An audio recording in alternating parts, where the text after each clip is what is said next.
আসসালামু আলাইকুম, hello everyone. কি অবস্থা ভাইয়েরা তোমাদের? আশা করি সকলেই ভালো আছো, সুন্দর সুস্থ আছো। তো তোমরা কি আমার কথা শুনতেছো কিনা এবং সাউন্ডটা ঠিকঠাক কিনা আমাকে এটা একটুখানি জানাবা।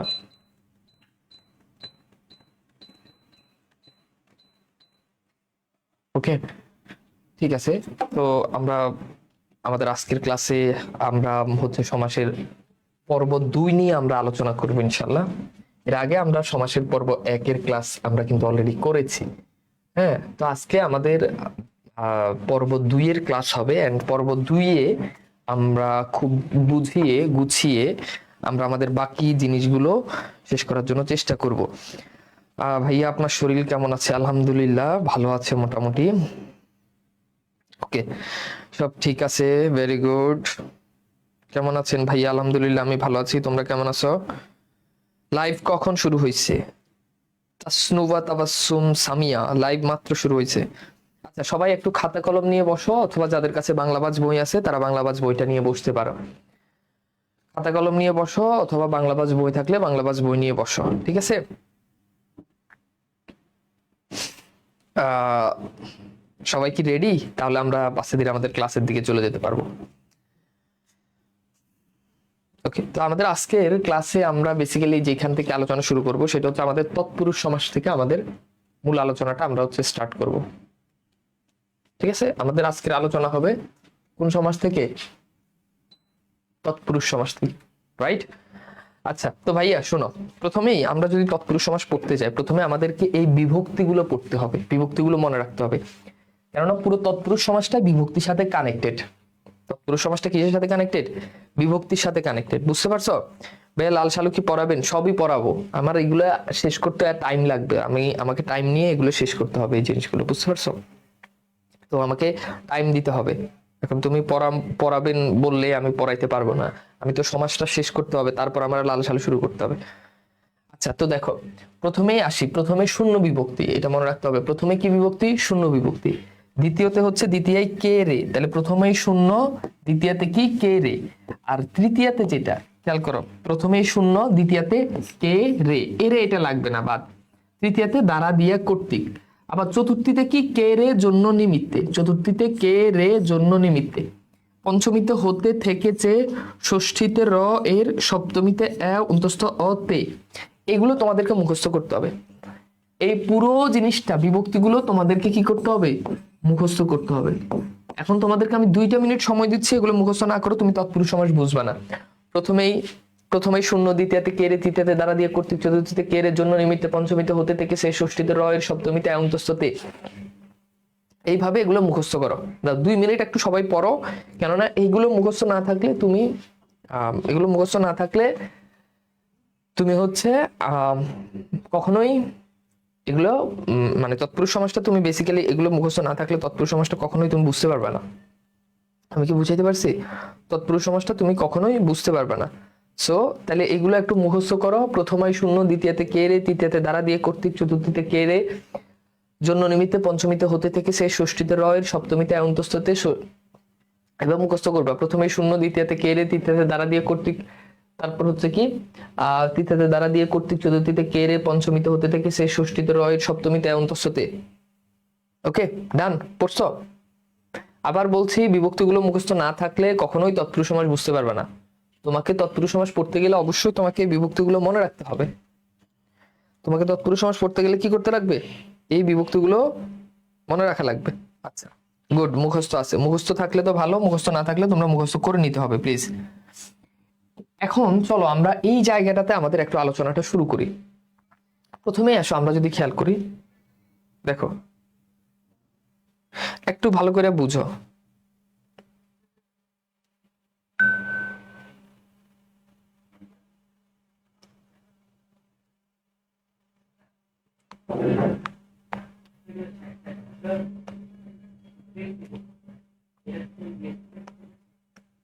মুখস্থ করছো তোমরা?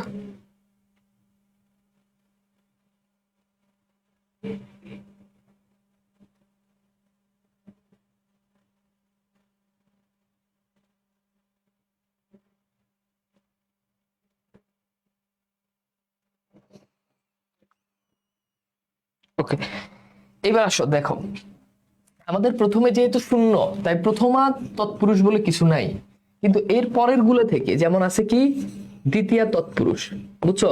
দ্বিতীয় তৎপুরুষ সমাস, দ্বিতীয় তৎপুরুষ, তৎপুরুষ সমাস মোট 9 প্রকার। কত প্রকার? 9 প্রকার। কত প্রকার? 9 প্রকার। দ্বিতীয় তৎপুরুষ, তারপর কি তৃতীয় তৎপুরুষ, বুঝছো? তারপর হচ্ছে কি চতুর্থী তৎপুরুষ, পঞ্চমী তৎপুরুষ, তারপর হচ্ছে কি ষষ্ঠী তৎপুরুষ, তারপর হচ্ছে সপ্তমী তৎপুরুষ। এইভাবে আমাদের তৎপুরুষ সমাস এখানে আছে মোট 6টা। বাকি আছে আরো কয়টা? বাকি আছে আরো 3টা। ওকে, আচ্ছা, এখন মজার ব্যাপার হচ্ছে আমরা কিভাবে বুঝবো কোনটা কোন তৎপুরুষ সমাস? এটাই তো আমাদের পয়েন্ট। এই পয়েন্টটাতে আমরা যেইভাবে বুঝবো সেটা হচ্ছে যেই বিভক্তি লোপ পাচ্ছে, ব্যাস বাক্য থেকে যেই বিভক্তি লোপ পাবো ওইটা ওই তৎপুরুষ সমাস। যেমন খেয়াল করো, ধরো আমি যদি বলি বইকে পড়া, বইকে পড়া, ঠিক আছে? বইকে পড়া এখান থেকে দাঁড়ায় বই পড়া। এবার তোমরা বলো বই পড়া এটা কোন সমাস বলো? এখন তাহলে তোমাকে আগে দেখতে হবে ব্যাস বাক্য থেকে কোন বিভক্তি লোপ পাচ্ছে, কে বিভক্তি লোপ পাচ্ছে। তাহলে দেখো তো কে কোন বিভক্তি, কে হচ্ছে দ্বিতীয় বিভক্তি। এখন তোমার মনে হইতে পারে যে ভাইয়া কে তো চতুর্থ বিভক্তি হয়, আপাতত চতুর্থ বিভক্তি বলে ধরো কে রে বলে কিছু নাই, এটা ধরে নাও, ঠিক আছে? সমাসের ক্ষেত্রে মেজরিটি কেসে এই যে জন্য নিমিত্তে লোপ পায় চতুর্থ বিভক্তিতে। তাহলে খেয়াল করো, বইকে পড়া, বই পড়া এটা কোন সমাস? দ্বিতীয় তৎপুরুষ সমাস। আচ্ছা, ধরো আমি যদি বলি বিলাত থেকে ফেরত, বিলাত থেকে ফেরত, তাহলে বিলাত থেকে ফেরত এখান থেকে কি দাঁড়ায় বলো? এখান থেকে দাঁড়ায় বিলাত ফেরত। এবার বলো বিলাত ফেরত এটা কোন সমাস বলো? বিলাত ফেরত এটা কোন সমাস বলো তো? বিলাত ফেরত কোন সমাস হবে বলো? আচ্ছা, খেয়াল করো, আমি যদি বলি যে রাজার পুত্র, রাজার পুত্র এখান থেকে কি দাঁড়ায়? রাজপুত্র, তাহলে বলো তো এটা কোন সমাস? তাহলে দেখো এটা হচ্ছে কি র বিভক্তি লোপ পাইছে না, এই যে রাজার পুত্র, রাজপুত্র সবই আছে, এই যে র বিভক্তিটা লোপ পাইছে, তাহলে র হচ্ছে ষষ্ঠী বিভক্তি, তার মানে এটা হচ্ছে ষষ্ঠী তৎপুরুষ। আবার দেখো বিলাত থেকে ফেরত, থেকে হচ্ছে পঞ্চম বিভক্তি, তার মানে এটা হচ্ছে পঞ্চমী তৎপুরুষ সমাস, ঠিক আছে? আবার খেয়াল করো, আমি যদি বলি এই গাছে পাকা, গাছে পাকা ইজ ইকুয়াল গাছ পাকা, গাছে পাকা ইজ ইকুয়াল গাছ পাকা, তাহলে দেখো গাছে এ বিভক্তি আছে, সো এটা হচ্ছে সপ্তমী তৎপুরুষ সমাস। আমি কি বুঝাইতে পারছি তোমাদেরকে? কনসেপ্টটা ধরতে পারছো? তাহলে এইবার বুঝছো কেন এটা বিভক্তির সাথে কানেক্টেড, কেন এটা বিভক্তির সাথে রিলেটেড, কেন এটা বিভক্তির সাথে রিলেভেন্ট। বিকজ এইখানে ব্যাস বাক্য থেকে আমার যেই বিভক্তিটা লোপ পাচ্ছে ওই সমাসটা ওই তৎপুরুষ সমাস। আমার ব্যাস বাক্য থেকে যেটা লোপ পাচ্ছে ওটা ওই তৎপুরুষ সমাস। খুব সিম্পল কথা, আমার ব্যাস বাক্য থেকে যে বিভক্তিটা লোপ পাচ্ছে এটা হলো সেই তৎপুরুষ সমাস। কথা ক্লিয়ার? আচ্ছা, এবার চলো আমরা একটু প্র্যাকটিস করি, তোমরা আমার সাথে সাথে একটু দেখো। দেখো তো এখানে 10টা সমাস দেওয়া আছে, এখন এগুলো দ্বিতীয় তৎপুরুষ থেকে ষষ্ঠী তৎপুরুষের মধ্যে হবে, এর বাইরে কোনো সমাস না। তার আগে তোমাদেরকে একটু বলি, আমাদের তৎপুরুষ সমাসের সর্বদা পরপদের অর্থ প্রদান। তাহলে খেয়াল করো, আমাদের পরপদ প্রধান সমাস কিন্তু দ্বিগু সমাস, আমাদের পরপদ প্রধান সমাস কিন্তু কর্মধারয় সমাস, আমাদের পরপদের অর্থ প্রদান এমন আরেকটা সমাস আমরা পাইলাম, সেটা হচ্ছে তৎপুরুষ সমাস। ফর এক্সাম্পল, বই পড়া বলতে কিন্তু পড়াকে বুঝাচ্ছে, বিলাত ফেরত বলতে ফেরতকে বুঝাচ্ছে, বিলাতকে বুঝাচ্ছে না, রাজপুত্র বলতে পুত্রকে বুঝাচ্ছে, গাছ পাকা বলতে পাকাকে বুঝাচ্ছে। দেখো সবগুলোতে পরপদের অর্থ প্রদান। এখন এইখানে 10টা সমাস আছে, 10টা সমাস তোমরা জাস্ট আইডেন্টিফাই করো, ব্যাস বাক্য তোমাদের করা লাগবে না, তোমরা জাস্ট আইডেন্টিফাই করো যে এটা কোন সমাস হবে, এটা কোন তৎপুরুষ সমাস হবে, তুমি জাস্ট ওইটা আইডেন্টিফাই করবে, তাহলেই হবে। দাও এটা আইডেন্টিফাই করো।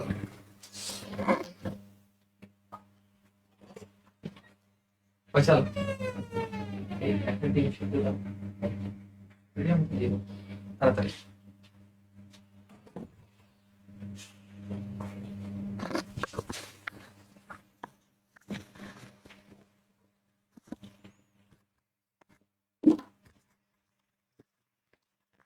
দাও, দ্রুত একটু ট্রাই করো, ট্রাই করে দেখো পারো কিনা। আচ্ছা, তাহলে খেয়াল করো, এখানে প্রথম যেটা আছে সেটা হচ্ছে মাল গুদাম। এখন কিভাবে করবা?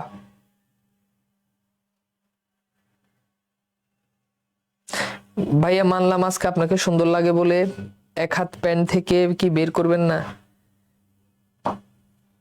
আমার ঠান্ডা লাগতেছে এই জন্য হাত পকেটের ভিতরে ঢুকে রাখছি, বুঝছো? প্রচুর প্রচুর ঠান্ডা। আচ্ছা দেখো, এখন ভাইয়া খেয়াল করো, এই যে আরেক মেয়ে প্রশ্ন করছে, ভাইয়া আপনার ফ্যামিলি সবাই কেমন আছে? আমার তো ফ্যামিলি নাই, যেটা আছে ওইটা আমার বাপের ফ্যামিলি। আলহামদুলিল্লাহ আমার বাপের ফ্যামিলির সবাই ভালো আছে, ওটা আমার ফ্যামিলি না। আমার ফ্যামিলি যখন হবে তখন বলবো আমার ফ্যামিলির সবাই কেমন আছে, বুঝছো? আচ্ছা তাহলে দেখো মাল গুদাম এটা কোন সমাস একটু খেয়াল করে দেখো। এখন তুমি কি করবা, তুমি এই যে আগে যে বিভক্তিগুলো মুখস্থ করছো, তুমি এখানে দুইটা পদের মাঝখানে এই যে মাল আর গুদাম এই দুইটার মাঝখানে তুমি বিভক্তি বসাও। মাল আর গুদাম এই দুইটার মাঝখানে তুমি বিভক্তি বসাও। তুমি দেখো যে কোন বিভক্তিটা কাজ করে, কোন বিভক্তিটা কাজ করে। এখন তাহলে এই যে মাল গুদাম এটা তুমি যদি করো তাহলে তুমি দেখবা যে মালের জন্য গুদাম, খেয়াল করো এটা কি হবে, মালের জন্য গুদাম, তাই না? এটা কি হবে, মালের জন্য গুদাম ইজ ইকুয়াল মাল গুদাম। মালের জন্য গুদাম ইজ ইকুয়াল কি, মাল গুদাম। তার মানে বুঝতেই পারতেছো এইটা হচ্ছে কি চতুর্থী তৎপুরুষ সমাস। এটা কি তৎপুরুষ সমাস, চতুর্থী তৎপুরুষ সমাস। আচ্ছা এরপর খেয়াল করো, তোমরা কিন্তু আবার পরীক্ষার খাতায় এইভাবে চতুর্থী তৎপুরুষ লিখো না, তোমরা পুরোটাই লিখবা বাংলা বানানে। এরপর খেয়াল করে দেখো রথ দেখা, এটা হবে রথকে দেখা। রথ দেখা মানে কি বলো, রথকে দেখা, তাই না? রথ দেখা, রথকে দেখা, তার মানে এটা হচ্ছে কি আমার দ্বিতীয় তৎপুরুষ সমাস। ওকে এরপর খেয়াল করো চা বাগান কি হবে, চায়ের বাগান। চা বাগান কি হবে, চায়ের বাগান, তাহলে চা এর বাগান, তাই না? তার মানে এটা হচ্ছে কি ষষ্ঠী তৎপুরুষ সমাস। এরপর কি হবে আগাগোড়া কি হবে, আগা থেকে গোড়া। আগাগোড়া কি হবে বলো, আগা থেকে গোড়া, তার মানে থেকে বিভক্তি আছে, দ্যাটস হোয়াই এটা হচ্ছে কি পঞ্চমী তৎপুরুষ সমাস। আচ্ছা এরপর খেয়াল করো ভোজন পটু কি হবে, ভোজনে পটু। ভোজনে পটু, তাহলে ভোজনে পটু এটা কি হবে, এটা হবে সপ্তমী তৎপুরুষ সমাস। খেয়াল করো বিশ্ববিখ্যাত এটা কি হবে, বিশ্বে বিখ্যাত। বিশ্বে বিখ্যাত, তাহলে বিশ্ববিখ্যাত, বিশ্বে বিখ্যাত এটাও কি সপ্তমী। এরপর খেয়াল করে দেখো মাতৃমঙ্গল কি হবে, মাতার মঙ্গল, তাই না? মাতার মঙ্গল, তাহলে একটুখানি খেয়াল করে দেখো এই যে মাতার র বিভক্তি আছে, তার মানে এটা কি হবে, এটা হবে ষষ্ঠী তৎপুরুষ সমাস, তাই না? আচ্ছা এরপর খেয়াল করে দেখো দানবীর, তাহলে কি হবে দানে বীর। দানবীর কি হবে, দানে বীর, এ বিভক্তি আছে, তার মানে এটা হচ্ছে কি সপ্তমী তৎপুরুষ সমাস। আচ্ছা এরপর খেয়াল করে দেখো রাজহাঁস, এটা কি হবে হাঁসের রাজা, মনে রাখবা রাজহাঁস মানে কি হাঁসের রাজা, তাহলে হাঁস এর, এর কি ষষ্ঠী বিভক্তি না, এটা হচ্ছে কি ষষ্ঠী তৎপুরুষ সমাস। আচ্ছা এরপর খেয়াল করো বেড়াল ছানা কি হবে, বেড়ালের ছানা। বেড়ালের ছানা, বেড়ালের এর ছানা, ষষ্ঠী শেষ।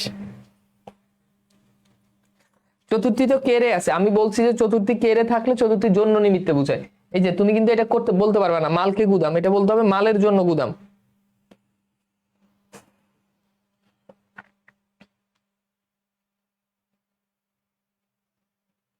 কথা ক্লিয়ার, আমি কি বুঝাইতে পারছি? এইবার বলো দ্বিতীয় থেকে ষষ্ঠী সপ্তমী তৎপুরুষ সমাস পর্যন্ত আমাদের কি ক্লিয়ার, বুঝা গেছে বলো তো?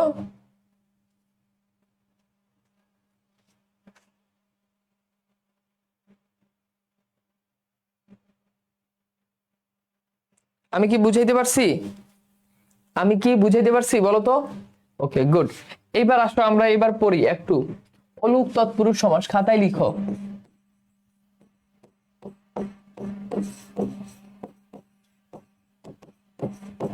অলুক তৎপুরুষ লিখছো, খাতায় লিখছো? আচ্ছা প্রথম কথা হচ্ছে তৎপুরুষ সমাস যেহেতু, তার মানে এখানে পরপদের অর্থ প্রদান। এখানে কোন পদের অর্থ প্রদান, পরপদের অর্থ প্রদান। আর যেহেতু এটা অলুক, যেহেতু এটা কি অলুক, এখন অলুক হইলে কি হবে বলতো, অলুক হইলে সবসময় সর্বদা মনে রাখবা এখানে পূর্ব পদে বিভক্তি থাকবে। পূর্ব পদে কি থাকবে, বিভক্তি থাকবে। তাহলে মানে যেই সমাসে দেখবা পূর্ব পদে বিভক্তি আছে এবং যেই সমাসে পরপদের অর্থ প্রদান, ওইটাকে আমরা বলতে পারি ওটা হচ্ছে অলুক তৎপুরুষ সমাস।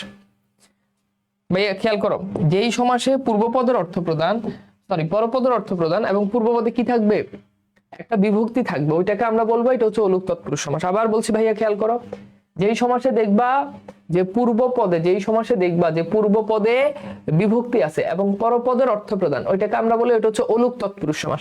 আবার বলছি যেই সমাসে দেখবা যে পূর্ব পদের অর্থ প্রদান, যেই সমাসে দেখবা যে পূর্ব পদের অর্থ প্রদান এবং পরপদের অর্থ প্রদান পূর্ব পদে বিভক্তি আছে, এটা হচ্ছে অলুক তৎপুরুষ সমাস। ফর এক্সাম্পল খেয়াল করো, আমি যদি বলি সোনার তরী, তাহলে খেয়াল করো এই যে সোনার তরী, এখানে দেখো পূর্ব পদে বিভক্তি আছে। এখন সোনার তরী বলতে কি বুঝায় বলো? সোনাকে বুঝায় না তরীকে বুঝায়? বলতে পারবা? সোনার তরী দিয়ে কি সোনাকে বুঝায় না তরীকে বুঝায়? ডেফিনেটলি এখানে কি বুঝায়? তরীকে বুঝায়। তরী মানে কি? নৌকা। দেখো পূর্ব পদে কিন্তু এই যে দেখো র বিভক্তি আছে, দেখছো? আবার সোনার তরী বলতে কিন্তু সোনাকে বুঝায় না, বুঝায় তরীকে। আবার খেয়াল করো মনের মানুষ, এই যে আমি বললাম মনের মানুষ, এখন মনের মানুষ দিয়ে কিন্তু মনকে বুঝায় না, বুঝায় কি কে? মনের। দেখো এখানে এর বিভক্তি আছে, মনের মানুষ দিয়ে কি বুঝায়? মনকে বুঝায় না, বুঝায় মানুষকে। আমি যদি বলি চোখের পানি, খেয়াল করো আমি বললাম যে চোখের পানি, তাহলে দেখো চোখের পানি দিয়ে কিন্তু চোখকে বুঝায় না, বুঝায় কি বলো? পানিকে। ভালো করে খেয়াল করো, আমি যদি বলি যে ঘোড়ার ডিম, তাহলে ঘোড়ার ডিম বলতে কিন্তু ঘোড়াকে বুঝায় না, বুঝায় কি? ডিমকে বুঝায়, তাই না? খেয়াল করো আমি যদি বলি কলের পানি, তার মানে খেয়াল করো কলের পানি দিয়ে কিন্তু কলকে বুঝায় না, বুঝায় কি কে বলো? পানিকে বুঝায়। তাহলে যেই সমাসে দেখবা পূর্ব পদে বিভক্তি আছে এবং যেই সমাসে দেখবা পরপদের অর্থ প্রদান, ওটাকে বলো ওটা হচ্ছে অলুক তৎপুরুষ সমাস।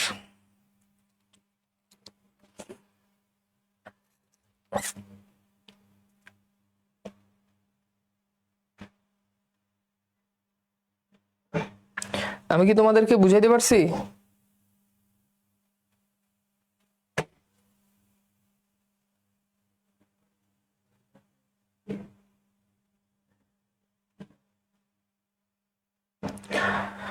আমি কি তোমাকে বুঝাইতে পারছি? এই কনসেপ্টটা খুব সহজ না? তাহলে পূর্বপদে বিভক্তি এবং পরপদের অর্থ প্রদান, ওইটাকে আমরা বলি ওটা হচ্ছে অলুক তৎপুরুষ সমাস।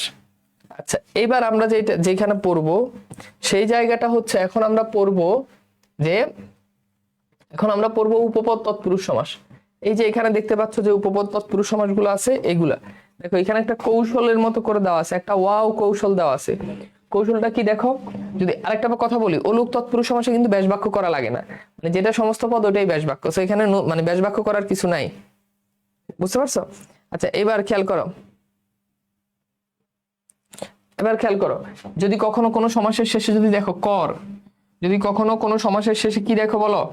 যদি কখনো কোনো সমাসের শেষে দেখো কর, যদি কখনো কোনো সমাসের শেষে দেখো কার, যদি দেখো চর, যদি দেখো হারা, ধর, ধারি, এই যে এটা হচ্ছে ঝ যোগ ইয়, দ, জ, জিত, এগুলো আনডাউটলি উপপদ তৎপুরুষ সমাস। কি সমাস? উপপদ তৎপুরুষ সমাস। ফর এক্সাম্পল জাদুকর, মধুকর, চিত্রকর, প্রভাকর, এরপর দেখো বাজিকর, হিতকর, তেজস্কর, তীর্থকর, প্রীতিকর।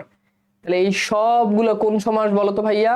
সবগুলো উপপদ তৎপুরুষ সমাস। ব্যাস বাক্য করা খুবই সহজ, কিভাবে ব্যাস বাক্য করবা? জাদুকর, জাদুকরে যে, মধুকর, মধুকরে যে, স্বর্ণাকার, স্বর্ণাকার যে, বনচর, বনচর যে, নিশাচর, নিশাই চরে যে, নিশিতে চরে যে, সর্বহারা, সর্ব হারিয়েছে যে, বাস্তুহারা, বাস্তু হারিয়েছে যে, কর্মহারা, কর্ম হারিয়েছে যে, এই যে জাস্ট শেষে যে আনলেই হয়ে যায়। তাহলে এইগুলো থাকলে এগুলো কোন সমাস? উপপদ তৎপুরুষ সমাস। এটার পিডিএফ তোমাদের কাছে পেয়ে যাবে, এবং যাদের কাছে বাংলাবাজ বই আছে তারা দেখবা যে বাংলাবাজ বইয়ে এরকম একটা টেকনিক দেওয়া আছে, এরকম একটা কৌশল দেওয়া আছে। তোমরা কি আমি কি তোমাদেরকে বুঝাইতে পারছি বলো তো? আমি কি তোমাদেরকে বুঝাইতে পারছি? আমাদের এই উপপদ তৎপুরুষ সমাসের কনসেপ্টটা কি তোমরা বুঝতে পারছো? আমাদের এই উপপদ তৎপুরুষ সমাসের কনসেপ্টটা কি বুঝতে পারছো? বলো কনসেপ্টটা ক্লিয়ার কিনা বলো? উপপদ তৎপুরুষ সমাসের এই কনসেপ্ট ক্লিয়ার কিনা? কারো কোনো প্রশ্ন আছে? উপপদ তৎপুরুষ সমাসের এই কনসেপ্ট ক্লিয়ার কিনা?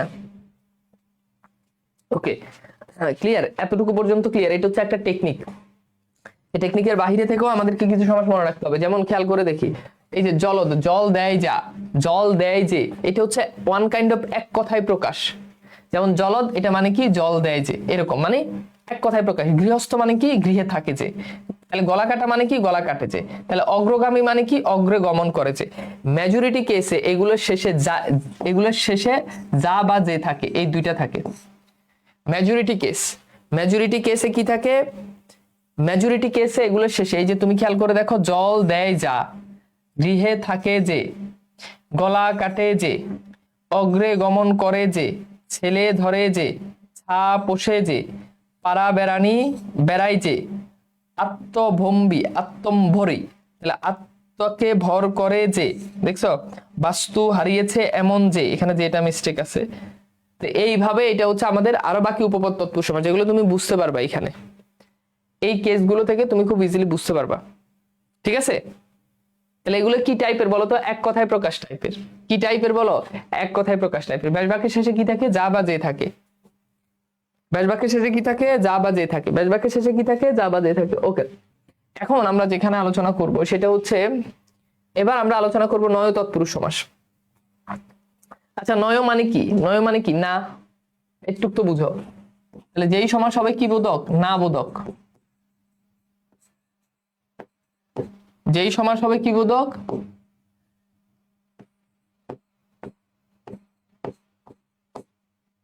যেই সমাস হবে না বোধক। যেই সমাস কি হবে? যেই সমাস হবে না বোধক। আবার খেয়াল করে দেখি, একটু খেয়াল করো প্লিজ। দেখো, নয় তৎপুরুষ সমাস মানে কি? যেই সমাস হবে না বোধক। দেখো তো, বেতাল এটা কি না বোধক? বলো, না বোধক? না। বেসরকারি না বোধক, হ্যাঁ। বেতাল না বোধক, আধোয়া না বোধক, অকথ্য না বোধক, অকাল না বোধক, বিদেশ না বোধক, নাতিথ ক্ষুদ্র না বোধক, সবগুলো দেখো না বোধক। এখন মনে রাখবা, এই যে আমাদের যে নয় তৎপুরুষ সমাস আছে, এইটা চেনার অনেকগুলো কৌশল আছে। প্রথম কথা হচ্ছে সমস্ত পদ নেগেটিভ হবে। সমস্ত পদ নাবোধক হবে। সমস্ত পদ কি হবে? নাবোধক হবে। তুমি দেখো এখানে কোনো পজিটিভ শব্দ আছে? সবগুলো দেখো নেগেটিভ। সবগুলো, এই কথা বুঝো, সবগুলো দেখো কি negative. Number one. Number two হচ্ছে ব্যাস বাক্য যখন তুমি করতে যাবা, যখন তুমি এটার ব্যাস বাক্য করবা, ব্যাস বাক্য হবে, ব্যাস বাক্য কেমন হবে খেয়াল করো। এটার ব্যাস বাক্য হবে, মনে রাখবা, এটার ব্যাস বাক্য হবে, হ্যাঁ, না বোধক অব্যয়, খেয়াল করো, না বোধক, না বোধক প্লাস মূল শব্দ। এটার ব্যাস বাক্য হবে কি? না বোধক প্লাস মূল শব্দ, শেষ। এটার ব্যাস বাক্য হবে না বোধক প্লাস মূল শব্দ। আচ্ছা, এইবার খেয়াল করো, এই যে দেখো, বেতাল মানে কি? নেই তাল, শেষ। দেখো, না বোধক অব্যয়, এটা কি? না বোধক অব্যয়, তাল হচ্ছে মূল শব্দ, শেষ। বেসরকারি মানে কি? নয় সরকারি। তারপর দেখো, আধোয়া মানে কি? নয় ধোয়া। তারপর দেখো, অকথ্য মানে কি? নয় কথ্য। অকাল মানে কি? নয় কাল। এরপর দেখো, বিদেশ মানে কি? নয় দেশ। নাতি ক্ষুদ্র মানে কি? নয় অতি ক্ষুদ্র। তারপর দেখো, নাতি বৃহৎ মানে কি? নয় অতি বৃহৎ। এরপর দেখো, অনধিক মানে কি? নয় অধিক। অনধিক মানে কি? নয় অধিক। আমি কি বুঝাইতে পারছি ভাইয়া? বলো তো, আমি কি বুঝাইতে পারছি? দেখো, এখানে তোমার কৌশল দেওয়া আছে। সমস্ত পদ হবে না বোধক। আবার ব্যাস বাক্যের স্ট্রাকচার কেমন হবে? না বোধক প্লাস মূল শব্দ। ব্যাস বাক্যের স্ট্রাকচার কেমন হবে? না বোধক প্লাস মূল শব্দ। ব্যাস বাক্যের স্ট্রাকচার হবে না বোধক প্লাস মূল শব্দ। কনসেপ্টটা কি ক্লিয়ার? আমি কি তোমাদেরকে বুঝাইতে পারছি? তোমাদের কি কারো কোনো প্রশ্ন আছে? তোমরা কি বুঝতে পারছো? কথা ক্লিয়ার? তোমরা কি বুঝতে পারছো? তোমাদের কারো কোনো সমস্যা আছে? এতটুকু পর্যন্ত ক্লিয়ার কিনা? আবার খেয়াল করো, এই যে এতটুকু পর্যন্ত ক্লিয়ার কিনা? শেষ, আমাদের কাজ শেষ। এখন খুবই সিম্পল। বেতাল মানে কি? নেই তাল। তাহলে বেসরকারি মানে কি? নয় সরকারি। তাহলে আধোয়া মানে কি? নয় ধোয়া। এখন তুমি আবার এগুলোর শেষে কিন্তু যা যুক্ত করে, তুমি বললো না নয় সরকারি যা, তাহলে কিন্তু হবে না। কারণ স্ট্রাকচার হচ্ছে কি? নাবোধক প্লাস মূল শব্দ। তুমি বললো না যে নয় দোয়া যা। তুমি যদি বলো যে ভাইয়া নয় দোয়া যা, এটা বললেও তো সমস্যা নাই, সমস্যা নাই। কিন্তু স্ট্রাকচারটা হচ্ছে নাবোধক প্লাস মূল শব্দ। নাবোধকটা আসবে, এরপর হচ্ছে মূল শব্দ চলে আসবে। দ্যাটস ইট, শেষ। আমি কি বুঝাইতে পারছি তোমাদেরকে? Do you have any questions? তোমরা কি ক্লিয়ার? তোমরা কি ক্লিয়ার? আমি কি তোমাদেরকে বুঝাইতে পারছি ভাইয়া? আমি কি তোমাদেরকে বুঝাইতে পারছি?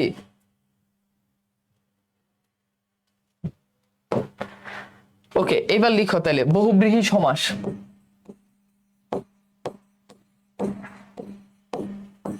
লিখো বহুব্রীহি সমাস। একটু খেয়াল করো, সমাজ তো বড় একটা অংশ, এই জন্য এটা একটু মানে একটু সময় নিয়েই জিনিসগুলো আসলে শেষ করতে হয়। একটু সময় নিয়েই জিনিসগুলো শেষ করতে হবে এবং একটু ধৈর্য ধরতে হবে। এই যে তোমরা ক্লাসে শুধু পড়ার মধ্যে থাকো, তাহলে আমি তাড়াতাড়ি আগাইতে পারবো। এখন গল্প গুজব কথাবার্তা এগুলো সমাসের পরে ক্লাসে আরো অনেক রিল্যাক্স ক্লাস আছে, ওগুলো তো করতে পারবো, বাট সমাসের ক্লাসে এই কামটা করো না। বুঝতে পারছি তোমাদেরকে? আমরা শুধু পড়ার উপরে থাকি, কারণ এই টপিকটা আসলে বড় একটা টপিক, তো শেষ করতে আমাদের ভালোই প্যারা লাগবে। হ্যাঁ, আচ্ছা এখন শুনো ভাইয়া, শুনো এখন ভাইয়া খেয়াল করো, আমাদের বহুব্রী সমাস যেটা মনে রাখবা, বহুব্রী সমাসে সবসময় অন্য পদের অর্থ প্রদান। কোন পদের অর্থ প্রদান? বহুব্রী সমাসে সর্বদা অন্য পদ প্রধান। বহুব্রী সমাসে সর্বদা কি প্রধান? অন্য পদের অর্থ প্রদান। বহুব্রীহি সমাসে সর্বদা কোন পদের অর্থ প্রদান বলো? বহুব্রী সমাসে সর্বদা অন্য পদের অর্থ প্রদান, অর্থাৎ এখানে পূর্ব পদ বুঝাবে না, পরপদ বুঝাবে না, নতুন পদের অর্থ তৈরি হবে। আচ্ছা আমাকে বলো তো, ধরো আমি যদি বলি পঞ্চগড়, এখন পঞ্চগড় দিয়ে কি বুঝায়? পাঁচকে বুঝায় না গড়কে বুঝায় বলো? পঞ্চগড় দিয়ে কি বুঝায়? পাঁচকে বুঝায় নাকি গড়কে বুঝায় বলো? নাকি কোনোটাকে বুঝায় না? বলতে পারবা? পঞ্চগড় দিয়ে কি পাঁচকে বুঝায় না গড়কে বুঝায় বলো? পঞ্চগড় দিয়ে পাঁচকে বুঝাবে নাকি গড়কে বুঝাবে? দেখো পঞ্চগড় দিয়ে কিন্তু পাঁচকেও বুঝায় না, গড়কেও বুঝায় না, পঞ্চগড় দিয়ে বুঝায় একটা জেলাকে। কি বুঝায় বলো তো? পঞ্চগড় দিয়ে বুঝায় একটা জেলাকে। কি বুঝায় বলো? একটা জেলাকে বুঝায়, একটা জেলাকে, অন্য পদের অর্থ প্রদান। দেখো পাঁচকে বুঝায় না, গড়কে বুঝায় না, তার মানে এটা হচ্ছে অন্য পদের অর্থ প্রদান। এখন এই যে আমাদের বহুব্রী সমাস আছে, এটা মোট 8 প্রকার। কয় প্রকার বলো তো? 8 প্রকার। ওকে, এক নাম্বার হচ্ছে, খেয়াল করো, এক নাম্বার হচ্ছে সমানাধিকরণ বহুব্রীহি, একটা হচ্ছে সমানাধিকরণ, 2 নাম্বার হচ্ছে ব্যাধিকরণ। ঠিক আছে, ব্যাধিকরণ। আসো আমরা আগে এই দুইটা একটু বুঝি। আচ্ছা সমানাধিকরণ যেটা, এইটা মনে রাখবা, এটা হবে অ্যাডজেক্টিভ প্লাস নাউন। কি হবে বলো তো? Adjective plus noun. আর ব্যাধিকরণ যেটা, এটা হচ্ছে নাউন প্লাস নাউন। ব্যাধিকরণ হলো কি? Noun plus noun. ওকে, তাহলে অ্যাডজেক্টিভ খেয়াল করে দেখো, একটু খেয়াল করো যে adjective plus noun, adjective plus noun, আর ব্যাধিকরণ হচ্ছে নাউন প্লাস নাউন। আবার বলছি সমানাধিকরণ হচ্ছে অ্যাডজেক্টিভ প্লাস নাউন। যেমন তুমি খেয়াল করো, একটু মানে চিন্তা দিয়ে খেয়াল করো, যেমন খেয়াল করো নীলকণ্ঠ, এখন বলো নীলকণ্ঠ, নীল অ্যাডজেক্টিভ, আবার দেখো কণ্ঠ হচ্ছে নাউন। এখন বলো অ্যাকচুয়ালি নীলকণ্ঠ বললে কাকে বুঝায়? নীলকণ্ঠ দিয়ে কি নীলকে বুঝায় নাকি কণ্ঠকে বুঝায় নাকি কোনোটাকেই বুঝায় না বলো? বলো তো, নীলকণ্ঠ মানে বুঝায় শিবকে, শিবকে বলা হয় নীলকণ্ঠ, তাই না? তাহলে দেখো নতুন পদের অর্থ তৈরি হয়েছে, নতুন পদের অর্থ তৈরি হয়েছে। তাহলে নীলকণ্ঠ, এবার তুমি ব্যাস বাক্য করো, নীলকণ্ঠ যার, শেষ। নীলকণ্ঠ যার, একটু ভালো করে খেয়াল করো, নীলকণ্ঠ যার, নীলকণ্ঠ যার। আবার তুমি খেয়াল করে দেখো, যখন আমি আরেকটা যদি বলি পীতাম্বর, পীতাম্বর, পীতাম্বর, পিত বর্ণ বলে না, পিত মানে হচ্ছে হলুদ। এখানে তোমরা নোট লিখে রাখতে পারো, পিত মানে হলুদ, পিত মানে কি? হলুদ। অম্বর মানে আকাশ। এখন পীতাম্বর বলতে অ্যাকচুয়ালি হলুদ কেউ বুঝায় না, আকাশ কেউ বুঝায় না, কোনোটাকেই বুঝায় না। একটু ভালো করে বুঝো, পীতাম্বর দিয়ে কিন্তু হলুদ কেউ বুঝায় না, আকাশ কেউ বুঝায়। তাহলে ভাই প্রশ্ন হচ্ছে, ভাই পীতাম্বর দিয়ে অ্যাকচুয়ালি কাকে বুঝায়? শ্রীকৃষ্ণকে বলা হয় পীতাম্বর, দেখছো? শ্রীকৃষ্ণকে বলা হয় কি? পীতাম্বর। তাহলে এইটা হচ্ছে আমাদের কি, এই কেসটা হচ্ছে আমাদের সমানাধিকরণ বহুব্রীর ক্ষেত্রে ঘটবে, যে অন্য পদের অর্থ প্রদান হবে, কিন্তু একটা অ্যাডজেক্টিভ হবে আর একটা নাউন হবে, মানে একটা বিশেষণ হবে আর একটা বিশেষ্য হবে। তাহলে পিত, এটার ব্যাস বাক্য করো, পীতাম্বর যার, পীতাম্বর যার, শেষ, কাজ শেষ। এবার খেয়াল করো ব্যাধিকরণ বহুব্রীতে কি হবে? ব্যাধিকরণ বহুব্রীতে দুটোই কি হবে বলো তো? ব্যাধিকরণ বহুব্রীতে দুটোই হবে কি? দুটোই হবে নাউন প্লাস নাউন। যেমন খেয়াল করো বিনা পানি, বিনা পানি তো বুঝো, বিনা, বিনা বাজায় না, বাদ্যযন্ত্র। আর পানি বানানো যখন, এখানে কিন্তু দন্ত ন না, এখানে পানি বানানো হচ্ছে মূর্ধন্য ন, এখানে পানি বানানো হচ্ছে কি? মূর্ধন্য ন। তাহলে বিনা পানি, খেয়াল করো এই যে বিনা পানি, এই পানি বানানো হচ্ছে কি? মূর্ধন্য ন, এই পানি মানে হচ্ছে হাত। তাহলে এইটা খেয়াল করে দেখো, বিনা পানি কাকে বলে বলো? দেবী সরস্বতীকে বলা হয় বিনা পানি। এগুলো জানতে হবে যে কোনটা দিয়ে কাকে বুঝায়, না জানলে তো পারবা না। এখন তুমি বেশ বাক্য করো যে বিনা পানিতে যার, মানে বিনা হাতে যার, বিনা পানিতে যার, শেষ। আচ্ছা যদি বলি 80-20, 80 মানে হচ্ছে দাঁত, 80 মানে কি? দাঁত, 20 মানে তো বুঝো। এখন বলো 80-20, দাঁতে 20 কার থাকে বলতে পারবা? দাঁতে 20 কার থাকে? দাঁতে, তোমার দাঁতে 20 আছে, আমার দাঁতে 20 আছে না, তাহলে দাঁতে বিষ কার থাকে? দাঁতে বিষ থাকে সাপের। তার মানে 80-20 দিয়ে অ্যাকচুয়ালি বোঝায় সাপকে। কি বুঝো? অ্যাকচুয়ালি বোঝায় কি কে? সাপকে। তাহলে ব্যাস বাক্য কি হবে? ব্যাস বাক্য হবে 80-তে 20 জার। ব্যাস বাক্য কি হবে? 80-তে 20 জার। শেষ। ব্যাস বাক্য করে ফেললা। 80-তে 20 জার। বুঝতে পারছো? কনসেপ্টটা ক্লিয়ার? আমি কি বুঝাইতে পারছি? কারো কোনো প্রবলেম আছে? কারো কোনো প্রবলেম আছে কি না? কারো কোনো প্রবলেম আছে? ওকে, এবার আসো এরপরে আমরা 3 নাম্বার যেটা 3 নাম্বার লিখো অলুক বহুব্রীহি। একটু আগে অলুক তৎপুরুষ পড়ছো না? ওই রকমই সেম কেস, অলুক বহুব্রীহি। ঠিক আছে? ওকে, তো অলুক বহুব্রীতে কনসেপ্টটা কি হবে বলো? অলুক বহুব্রীতে বলো, বহুব্রী মানে কি? অন্য পদের অর্থ প্রদান। এটা তো আমরা সবাই জানি। আর যেহেতু অলুক, তার মানে কি হবে? পূর্বপদে বিভক্তি থাকবে। পূর্বপদে কি থাকবে? বিভক্তি থাকবে। তাহলে ভাইয়া অলুক তৎপুরুষের সাথে পার্থক্য কি? পার্থক্য কিছুই না। পার্থক্য হচ্ছে অলুক তৎপুরুষে পরপদের অর্থ প্রদান হয়। সোনার বাংলা বাংলাকে বোঝায়, মনের মানুষ মানুষকে বোঝায়, চোখের পানি পানিকে বোঝায়, ঘোড়ার ডিম ডিমকে বোঝায়। কিন্তু এখানে নতুন অর্থ তৈরি হবে। ফর এক্সাম্পল ধরো আমি যদি বলি মাথায় পাগড়ি, এখন বলো এই যে দেখো মাথায় পাগড়ি পূর্বপদে বিভক্তি, দেখে মনে হচ্ছে অলুক তৎপুরুষ, কিন্তু দিস ইজ নট অলুক তৎপুরুষ। ওয়াই? বিকজ মাথায় পাগড়ি, মাথায় পাগড়ি বলতে মাথাকেও বুঝায় না, পাগড়িকেও বুঝায় না। একটু খেয়াল করে দেখো। এখন বলো মাথায় পাগড়ি বলতে কি বুঝায় বলো? মাথায় পাগড়ি বলতে অ্যাকচুয়ালি কাকে বুঝায় বলো? মাথায় পাগড়ি বলতে অ্যাকচুয়ালি বুঝায় বরকে, কারণ বরের মাথায় কি থাকে? পাগড়ি থাকে। বরের মাথায় কি থাকে? পাগড়ি থাকে। তাহলে খেয়াল করে দেখো মাথায় পাগড়ি। এখন ব্যাস বাক্য করো মাথায় পাগড়ি যার। মাথায় পাগড়ি যার। আরেকটা পার্থক্য জানো? আরেকটা পার্থক্য হচ্ছে অলুক তৎপুরুষ সমাসে কিন্তু ব্যাস বাক্য হয় না, মনে আছে? অলুক তৎপুরুষ সমাসে ব্যাস বাক্য হয় না, কিন্তু অলুক বহুব্রীতে কিন্তু ব্যাস বাক্য হয়। এই যে মাথায় পাগড়ি যার। এখন তোমাকে আমি আবার বলি, খেয়াল করো। এই যে তুমি যে এখানে বললা যে মাথায় পাগড়ি, এখানে পূর্বপদে বিভক্তি আছে, পরপদের অর্থ প্রদান, ইটস ওকে। বাট এটা তারপরে অলুক তৎপুরুষ সমাস হইল না, কারণ এখানে অন্য পদের অর্থ প্রদান, এখানে পাগড়িকে বুঝাচ্ছে না। যখন আমরা যখন আমরা যখন আমরা দেখব যে অলুক তৎপুরুষ সমাস, তখন সেখানে অবশ্যই পরপদের অর্থ প্রদান হবে। যেমন মনের মানুষ মানুষকে বুঝায়, ঘোড়ার ডিম ডিমকে বুঝায়, কিন্তু মাথায় পাগড়ি বলতে মাথাকেও বুঝায় না, পাগড়িকেও বুঝায় না। আবার খেয়াল করো, আমি যদি বলি কাখে কলসি, এখন বলো ছেলে মানুষের কাখে কলসি থাকে, কোমরে কলসি থাকে না, তাহলে সেটা কার থাকে? গ্রাম্য নারী। তার মানে এটা কি বুঝায়? নারীকে বুঝায়। তাহলে এটা ব্যাস বাক্য করো, তোমরাই ব্যাস বাক্য করো, এটার মতো ব্যাস বাক্য করো, বলো এটার মতো তোমরা ব্যাস বাক্য করো। পারবা না? পারবা? আবার খেয়াল করো, আমি যদি বলি কানে খাটো, তাহলে কানে খাটো মানে কি? যার কান ছোট তাকে কানে খাটো বলে না। কানে খাটো বলতে বোঝায় যে বধির, মানে যে কানে শুনে না। তাহলে দেখো সবগুলো দেখো পূর্বপদী বিভক্তি আছে। এখানে অন্তস্থ বিভক্তি, এখানে এ বিভক্তি, এখানে এ বিভক্তি। এটা হচ্ছে অলুক তৎপুরুষ সমাস। তাহলে ব্যাস বাক্য করো কাখে কলসি যার। কাখে কলসি যার। আর কানে খাটো যে, এখানে আবার বললো না কানে খাটো যার, এটা কি হবে? কানে খাটো যে, তাই না? এটাই তো সুন্দর নাকি? কানে খাটো যার, এটা কি হয়? কানে খাটো যে।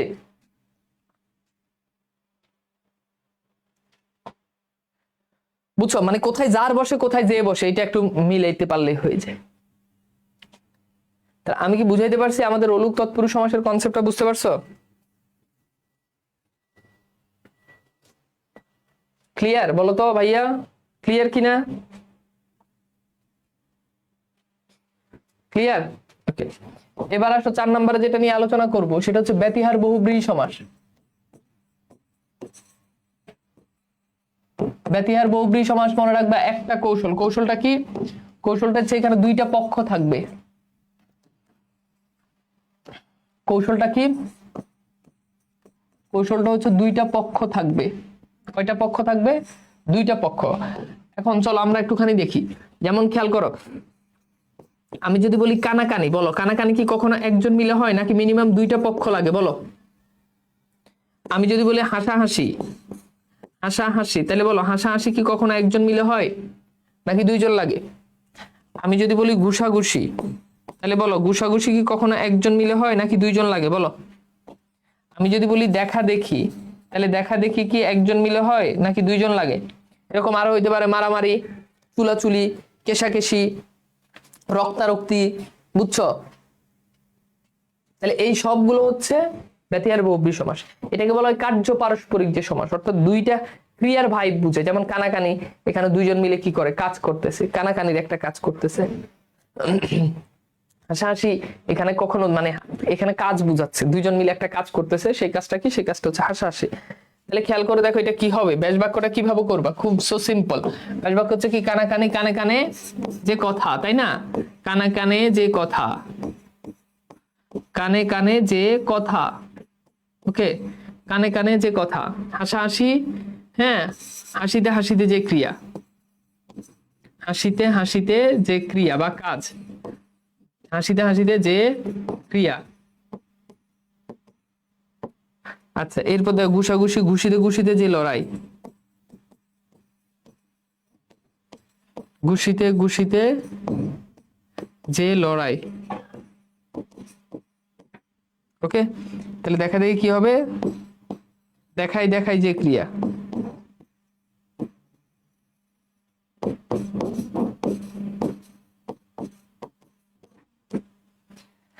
দেখাই দেখাই যে ক্রিয়া।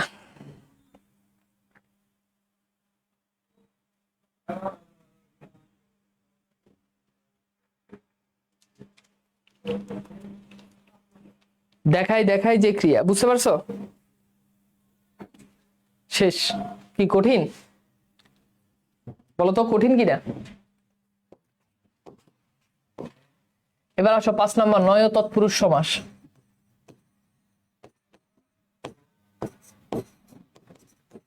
আচ্ছা, তোমাদেরকে একটু বলি, তোমাদের পরীক্ষার খাতা আসলে ব্যতিহার বহুব্রী লিখবে নাকি শুধু বহুব্রী লিখবে বলো তো? হ্যাঁ, গালাগালি হবে।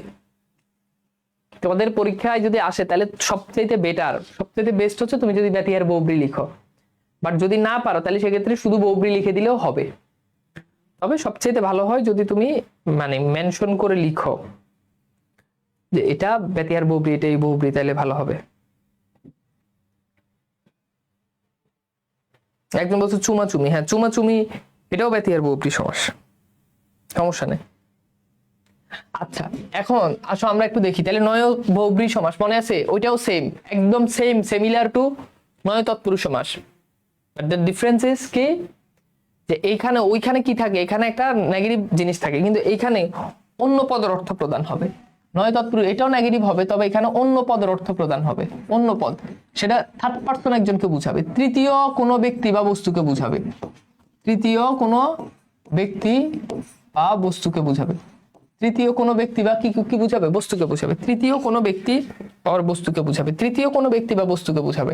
এবং এটা ব্যাস বাক্য কি হবে, প্রথমে না বোধক অব্যয়, প্রথমে না বোধক, ওকে, এরপরে মূল শব্দ, এরপরে মূল শব্দ, ঠিক আছে, এরপর প্লাস যে, যা, যিনি, এগুলো যুক্ত হবে। এবার বলো তো, নয় তৎপুরুষ সমাসের শেষে কি এই যে যা, যিনি, এগুলো ছিল, বলো বলো। ও সরি, নয় বহুব্রী হবে, দুঃখিত, নয় বহুব্রীহি। বলো বলো, আমাকে একটু বলো তো ভাইয়া, দেখো বলো, নয় তৎপুরুষ সমাসে, নয় তৎপুরুষ সমাসে কি এই অংশটা ছিল শেষে? এই অংশ ছিল, ছিল না, এখানেই পার্থক্যটা ক্রিয়েট হয়, এখানেই পার্থক্যটা ক্রিয়েট হয়। যেমন খেয়াল করো, ধরো আমি যদি বলি বেতার, তাহলে দেখো এটা নেগেটিভ শব্দ। এখন বলো বেতার বলতে কিন্তু মানে কি বুঝায়, বেতার বলতে কি তারকে বুঝায় না, নতুন একটা পদের অর্থ তৈরি হচ্ছে। বেতার মানে কি, রেডিও, দেখো যে অন্য পদের অর্থ তৈরি হয়, এটাই এটার সবচেয়ে বড় বিষয়, রেডিও, তাই না? তাহলে এটার ব্যাস বাক্য করো, নেই তার যাতে, নেই তার যার বা যাতে, বুঝছো, শেষ, নেই তার যাতে। আচ্ছা, এবার খেয়াল করো, আমি যদি বলি বেহায়া, এখন বলো বেহায়া বলতে কি বুঝায়, হায়াকে বুঝায়, হায়া মানে তো লজ্জা না, বেহা মানে কি বুঝায়, বেহা মানে যে নির্লজ্জ তাকে বুঝায়, যে নির্লজ্জ তাকে বুঝায়। তাহলে এটার ব্যাস বাক্য কি হবে, নেই হায়া যার, নেই হায়া যার। বুঝতেছ কথা কি, বুঝতেছ? যদি বলি অনন্ত, অনন্ত মানে কি, অনন্ত এটা কিন্তু নেগেটিভ শব্দ, অনন্ত মানে হচ্ছে আকাশ, আকাশের কোনো অন্ত নাই, দিস ইজ কল অনন্ত। তাহলে কি হবে, অনন্ত, নেই অন্ত যার, অনন্ত নেই অন্ত যার, শেষ, দেখছো? অন্য পদের অর্থ প্রদান হয়। আমি যদি বলি নির্ঝঞ্ঝাট, তার মানে নেই ঝঞ্ঝাট যার। কথা ক্লিয়ার? এটা হচ্ছে আমাদের নয় বহুব্রীহি সমাস। কোন সমাস বলো তো? এটা কোন সমাস? নয় বহুব্রীহি সমাস। কোন সমাস বলো? নয় বহুব্রীহি সমাস। নয় বহুব্রীহি সমাস। ওকে, 6 নাম্বার প্রত্যয়ন্ত বহুব্রীহি। প্রত্যয়ন্ত বহুব্রীহি। ওকে, চলো আমরা একটুখানি দেখি প্রত্যয়ন্ত বহুব্রীহিটা কি। খেয়াল করো, ভালো করে খেয়াল করো। প্রত্যয়ন্ত বহুব্রীহি এটা কি? প্রত্যয়ন্ত বহুব্রীহি মানে কি বলো? প্রত্যয়ন্ত বহুব্রীহি মানে হচ্ছে, প্রত্যয় তো বুঝো, অন্ত মানে কিন্তু শেষ, অন্ত ইজ ইকুয়াল শেষ। তার মানে এই সমাসের শেষে কি থাকে? এই সমাসের শেষে প্রত্যয় থাকে। তাহলে এটা বিশ্লেষণ করলে পাই কি পাই বলতো? প্রত্যয় যোগ অন্ত, দ্যাট মিন্স অন্তে প্রত্যয় থাকে, দ্যাট মিন্স শেষে প্রত্যয় থাকে। এখন সেই প্রত্যয়টা কি হবে বলো? সেই প্রত্যয়টা হবে 3টা, আ এ ও। কি বলছি বলো? আ এ ও। কয়টা প্রত্যয় থাকে বলো তো? 3টা প্রত্যয় থাকে। সেই প্রত্যয়গুলো কি কি? আ এ ও। সেই প্রত্যয়গুলো কি কি? আ এ ও। ওকে, আচ্ছা তাহলে দেখো আ এ ও, তাহলে দেখো আ এ ও এটা কেমন হয়, কেমনে হয়, তাই না? যেমন খেয়াল করো, আমি যদি বলি ঘর মুখো, ঘর মুখো, তাহলে ঘর মুখো মানে কি? দেখো শেষে শেষে ওকার আছে না নাই বলো? শেষে ওকার আছে না নাই? আছে। দেখো ঘর মুখো ও প্রত্যয় আছে, তাহলে বেশ বাক্য করো। এখন ঘর মুখো মানে কি বুঝে? ঘরকে বুঝে না মুখকে বুঝে? কিছুকেই বুঝে না। ঘরমুখ মানে যার মুখ ঘরের দিকে, মানে যে ঘরের দিকে যেতে চায় তাকে বলা হয় ঘরমুখ। দেখবো কিছু কিছু ছেলে আছে যে ওই সন্ধ্যা হওয়ার সাথে সাথে ও আর বন্ধুদের সাথে আড্ডা দিবে না, ও ঘরে চলে যাবে, ওকে বলা হয় ঘরমুখ, তাই না? তাহলে কি হবে? ঘরের দিকে মুখ যার, ঘরের দিকে মুখ, ঘরের দিকে মুখ যার, শেষ ব্যাস বাক্য। এবং মেজরিটি কেসে ব্যাস বহুব্রীহি সমাসের শেষে এই যে শেষে যে যার এগুলো থাকে, একটা সর্বনাম থাকে, এটা মনে রাখবা। আচ্ছা এরপর খেয়াল করে দেখো, এরপর দেখো যদি বলি উনোপাজুরে, উনোপাজুরে, তাহলে উনোপাজুরে মানে কি? এই যে দেখো এখানে আছে কি? একার। এখানে আছে কি বলো? একার। এই যে একারটা আছে, একটু খেয়াল করে দেখো, এই যে এখানে আছে কি বলো? একার। তো এই যে এখানে একারটা আছে, একটু বুঝো ভালো করে। উনোপাজুরে, এই যে এখানে একারটা আছে না, তার মানে কি? এই প্রত্যয় আছে। এখন উনোপাজুরে মানে কি? যে দুর্বল। তাহলে সিম্পল, উনোপা মানে দুর্বল যে, তাকে বলা হয় উনোপাজুরে। উনোপাজুরে যে, শেষ।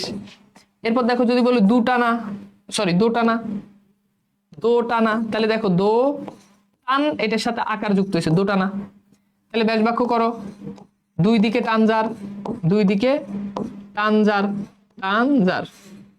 ঠিক আছে? মনে করো মাইয়া দেখছে দুইটা, এখন যে কোনো একজনের ফ্যামিলি বলতেছে বিয়ে করার জন্য, এখন তোমার দুইটারই ভালো লাগে, এটার রেখে এটার বিয়ে করতে পারছে না, এটার রেখে এটার বিয়ে করতে পারছে না। দিস ইজ কল দোটানা। বুঝছো? কথা ক্লিয়ার?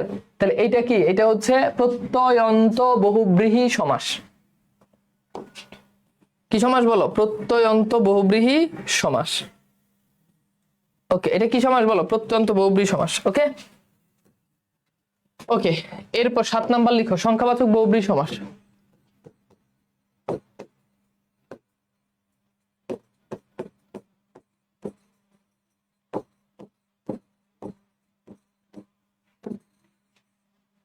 লিখো সংখ্যাবাচক বহুব্রীহি সমাস।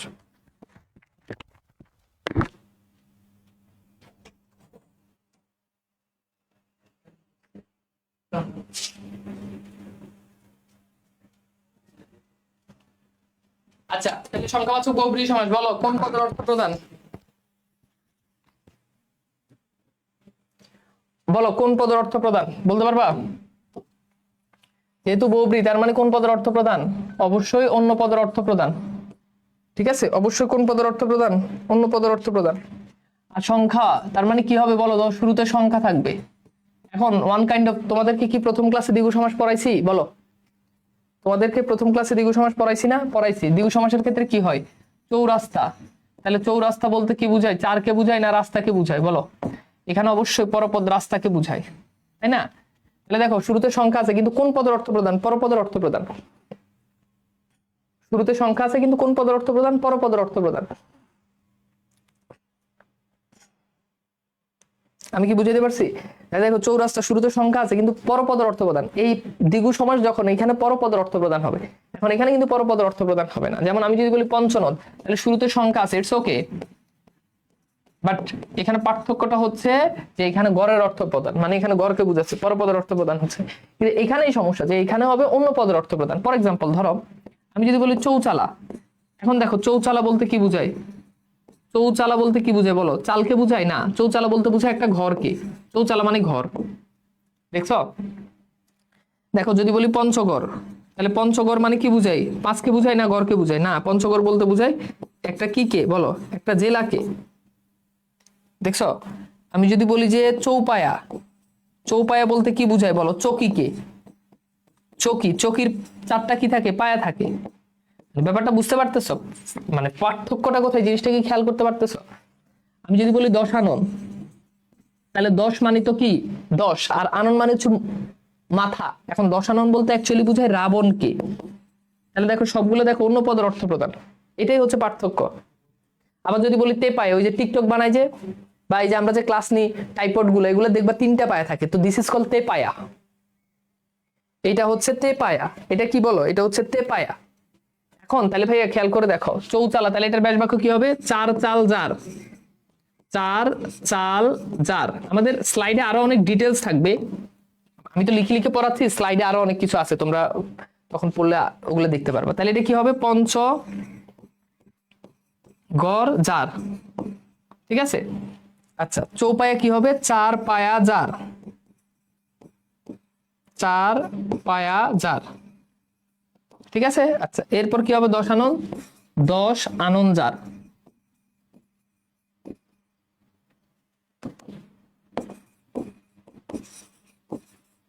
ওকে, শেষ। বুঝতে পারছো? আমি একটু পানি খেয়ে নিই, তোমরা একটু দেখো বুঝছো কিনা।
ওকে, বুঝতে পারছি। আচ্ছা, এখন ভাইয়া শোনো, এগুলা তোমাদেরকে একটুখানি দেখাই। এই যে এখানে দেওয়া আছে স্লাইডে আরো অনেক ডিটেলস দেওয়া আছে। এই যে দেখো একটা ছন্দের মতো করে দেওয়া আছে, তোমরা কি ছন্দটা দেখতেছো? ছন্দটা দেখতেছো? দেখো, পঞ্চগড়ের পঞ্চানন আর দশানন, চৌচালা ঘর ঘরে, চৌচালা ঘরের 10 গজি চৌকাঠ নিয়ে তেপায়া ও চার পায়া বানিয়ে সেতার বাজিয়ে, সেতার মানে হচ্ছে বাদ্যযন্ত্র, ফার্সিতে সে মানে হচ্ছে তিন, হ্যাঁ তিন, সেতার বাজিয়ে ত্রিশালে গিয়ে দশরথের 2 মেয়ে চতুর্দশপদী ও সপ্তবর্ণাকে বিয়ে করলো। সপ্তবর্ণা মানে হচ্ছে রংধনু। তাহলে এখানে ছন্দের মতো করে দেওয়া আছে, যেগুলোর সাথে টিকমার্ক দেওয়া আছে এগুলো হচ্ছে সংখ্যাবাচক বহুব্রী সমাস। এটা একটু 5 বার একটু পড়ো তো, 5 বার। এখানে সাইডে মেজরিটির ইয়ে দেওয়া আছে, ব্যাখ্যা ব্যাস বাক্য সহ দেওয়া আছে, দেখছো? আবার বলছি, পঞ্চগড়ের 55 দশানন চৌচালা ঘরের 10 গজি চৌকাঠ নিয়ে তেপায়া ও চারপায়া বানিয়ে সেতার বাজিয়ে ত্রিশালে গিয়ে দশরথের 2 মেয়ে চতুর্দশপদী ও সপ্তবর্ণাকে বিয়ে করলো। আবার বলছি, পঞ্চগড়ের 55 দশানন চৌচালা ঘরের 10 গজি চৌকাঠ নিয়ে তেপায়া ও চারপায়া বানিয়ে সেতার বাজিয়ে ত্রিশালে গিয়ে দশরথের 2 মেয়ে চতুর্দশপদী ও সপ্তবর্ণাকে বিয়ে করলো।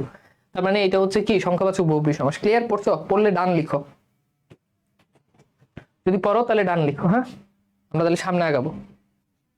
কি ফাইসাল, চা দিও। ক্লিয়ার হয়েছে? এখান থেকে তুমি চাইলে, মানে এটা আবার নিজের বানানো ছন্দ, সো তোমরা চাইলে পড়তে পারো, সমস্যা না। আগে এরকম অনেক ছন্দপন্দ দিয়ে পড়াইতাম, বাট এখন বেসিক থেকে পড়াই আর কি, মানে বুঝাই পড়াই, নিয়ম দিয়ে পড়াই আর কি। আগে এরকম ছন্দপন্দ দিয়ে পড়াইতাম, বাট এখন এটা ভালো লাগে না। আর এক একটা বয়সে এক একটা জিনিস ভালো লাগে, বুঝছো? এটা একটা সমস্যা, বয়সের সাথে সাথে রুচি পরিবর্তন হয়, বয়সের সাথে সাথে টেস্ট চেঞ্জ হয়, বুঝছো? আচ্ছা আচ্ছা, এখন এই যে তোমরা আমার প্রশ্ন করতে পারো, ভাইয়া ত্রিশাল মানে কি, এটা দশরথ মানে কি, এগুলো আমার প্রশ্ন না কইরা আমি প্রশ্ন করলে তো আমি উত্তর দিয়ে দিব, শেষ তোমরা উত্তর পাবা, সবচেয়ে বেটার হয়। এখন তো মানে গুগলে তুমি এখানে এমন কিছু নাই যেটা তুমি সার্চ দিলে পাবা না। ধরো তেপায়া মানে কি তুমি বুঝো না, তুমি ChatGPT তে জিজ্ঞেস করো, তুমি গুগলে জিজ্ঞেস করো যে তেপায়া কি, ও আনসার দিয়ে দিবে যে তেপায়া কি। অত সবকিছু আমার জিজ্ঞেস করা লাগবে না। এখন এখানে তো এখানে এই যে শব্দগুলো আছে, মেজরিটি শব্দ, তুমি 55 মানে কি আমি নিশ্চিত তোমরা কেউ জানো না। জানো দশানন মানে কি, এটা আমি পড়াইছি দেখে হয়তো জানো যে দশানন। তো সবকিছু তো আমি তো অর্থ বলে দিলে হয় না, তুমি নিজে কিছু অর্থ ঘাইটা ঘুইটা বাইর করবা, তাহলে দেখবে যে ওটা তোমার মাথায় সেট হয়ে যাবে। কথা কি বুঝাতে পারছি তোমাদেরকে? আচ্ছা ঠিক আছে, ক্লিয়ার?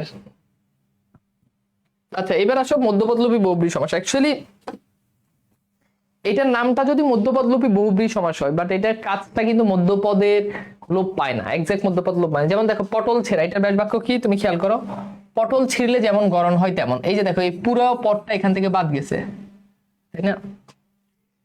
দেখো এই যে পুরো পদ, এই পদটা এখান থেকে কি হয়েছে, এই পদটা এখান থেকে বাদ গেছে, একটু খেয়াল করে দেখো, এই পদটা এখান থেকে বাদ গেছে, তাই না? দেখো ভালো করে খেয়াল করো, এই যে পুরোটা অংশ যে এখান থেকে যে বাদ গেছে, ওটাকে বলে, ওটা হচ্ছে পটল ছেঁড়া, দেখছো? অর্থাৎ ব্যাস বাক্য থেকে অনেকগুলো পদ লোপ পায়, সোজা কথা, ওটা হচ্ছে মধ্যপদলোপী বহুব্রীহি সমাস। এখন দেখো কপোতাক্ষ, কপতের অক্ষির মতো অক্ষি জার, দেখছো এটা বাদ গেছে। 20 গজি মানে কি, 20 গজ পরিমাণ জার, 20 গজি এটা হবে না, এটা সংখ্যাবাচক বহুব্রীহি সমাস। বেড়াল চোখে কি হবে, বেড়াল, এই যে বেড়াল চোখের ন্যায় চোখ যে নারীর। যেমন এরকম আরো হইতে পারে গায়ে হলুদ, এই গায়ে হলুদটাকে তোমরা অনেকেই দেখে মনে করো এটা অলুক তৎপুরুষ সমাস, এটা অলুক তৎপুরুষ, বাট এটা আমরা আমাদের প্রায়োরিটি লিস্টে এটা প্রথমে থাকবে, এটা মধ্যপদলোপী বহুব্রীহি সমাস। কেননা তুমি খেয়াল করে দেখো, তুমি যদি ব্যাস বাক্য করো, গায়ে হলুদ দেওয়া হয় যে অনুষ্ঠানে, গায়ে হলুদ দেওয়া হয় যে অনুষ্ঠানে, খেয়াল করো, গায়ে হলুদ দেওয়া হয় যে অনুষ্ঠানে। এখন তুমি দেখো এই যে গায়ে হলুদ দেওয়া হয় যে অনুষ্ঠানে, এই যে দেখো এতগুলো পদ বাদ গেছে, তো ব্যাস বাক্যের দিকে তুমি খেয়াল করে দেখলে তুমি দেখবা যে এটা মধ্যপদলোপী বহুব্রীহি সমাস। আচ্ছা এটা মধ্যপদলোপী বহুব্রীহি সমাস, এখানে কোনো ডাউট নাই, এখানে কি নাই, কোনো ডাউট নাই, এখানে কি নাই বলো, কোনো ডাউট নাই। আচ্ছা আমি কি তোমাদেরকে বুঝাইতে পারছি ভাইয়া, বলো তো? ক্লিয়ার? তোমরা কি কনসেপ্টটা ধরতে পারছো? জিনিসটা ক্লিয়ার? কি খুব বেশি কঠিন? খুব বেশি কঠিন না। এরকম আরো একটা আছে, ওই যে মুখে ভাত, তার মানে কি হবে, মুখে ভাত দেওয়া হয় যে অনুষ্ঠানে। এগুলো দেখে অলুক তৎপুরুষের মতো লাগে, বাট এগুলো যে অলুক তৎপুরুষ না আমি সেটা বলি নাই, এগুলো অলুক তৎপুরুষ, বাট এগুলোর ব্যাস বাক্য থেকে সমাস তৈরি হয়, এই জন্য ব্যাস বাক্য যেহেতু মধ্যপদলোপী বহুব্রীহি এর মতো, দ্যাটস ওয়াই এটাকে আমরা মধ্যপদলোপী বহুব্রীহি, এটাকে বেস্ট আনসার হিসেবে চুজ করব। হ্যাঁ এরকম আরো হইতে পারে হাতে খড়ি, তার মানে কি হাতে খড়ি দেওয়া হয় যে অনুষ্ঠানে, হাতে খড়ি, দ্যাট মিন্স হাতে খড়ি দেওয়া হয় যে অনুষ্ঠানে, শেষ। এগুলো পড়বা। আচ্ছা এবার দেখো তো, দেখো আমি যেই সমাসগুলো বলি এগুলো পড়ানো হয়েছে দ্বন্দ্ব, দ্বিগু, কর্মদ্বারয়, নিত্য, প্রাদি, একটু মিলাই দেখো। বহুব্রীহি তৎপুরুষ, আজকের ক্লাসে পড়ছি বহুব্রীহি তৎপুরুষ, আর আগের ক্লাসে পড়ছি দ্বন্দ্ব, দ্বিগু, কর্মদ্বারয়, প্রাদি, নিত্য সমাস। আগের ক্লাসে মনে হয় 4টা সমাস পড়ছি, তাই না? বলো তো, অর্থাৎ অব্যয়ীভাব সমাস ছাড়া কি আর কোনো সমাস বাকি আছে? আমাকে জানাও। অব্যয়ীভাব সমাস ছাড়া কি আমাদের আর কোনো সমাস বাকি আছে? আমাকে একটু জানাও তো।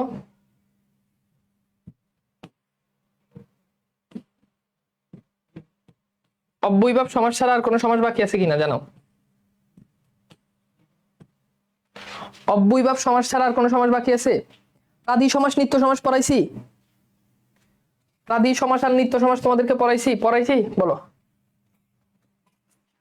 হাতে খড়ি কি অনুষ্ঠান? হ্যাঁ, ওই যে বাচ্চারা যখন প্রথম লিখে, তো প্রথম যেদিন লিখে ওই অনুষ্ঠানকে বলা হয় হাতে খড়ি। ওকে, তো নেক্সট ক্লাস আমাদের ছোট্ট একটা সমাস আছে, অব্যয়ীভাব সমাস। আমরা ওই সমাসটা নিয়ে নেক্সট ক্লাসে হচ্ছে আমরা পড়বো। তো নেক্সট ক্লাসে আমরা ওই সমাসটা অনেক ভালো করে পড়ার জন্য চেষ্টা করব, ঠিক আছে? তো যাই হোক, আমাদের এখানে অনেক কিছু আছে আরো, তোমরা এগুলো যখন পাবা তখন স্লাইড আমি এখন আপলোড দিয়ে দিব। প্রাদি সমাস পড়ানো হয় নাই? আচ্ছা, প্রাদি সমাস পড়াইতে 2 মিনিট লাগবে, আমরা নেক্সট ক্লাসে পড়াই দিব, সমস্যা নেই। ঠিক আছে, তাহলে আজকের ক্লাস এখানে শেষ করি। সবাই ভালো থাকো, সুন্দর সুস্থ থাকো। পরবর্তী ক্লাসে আবার দেখা হচ্ছে। নিজের খেয়াল রাখো। আল্লাহ হাফেজ।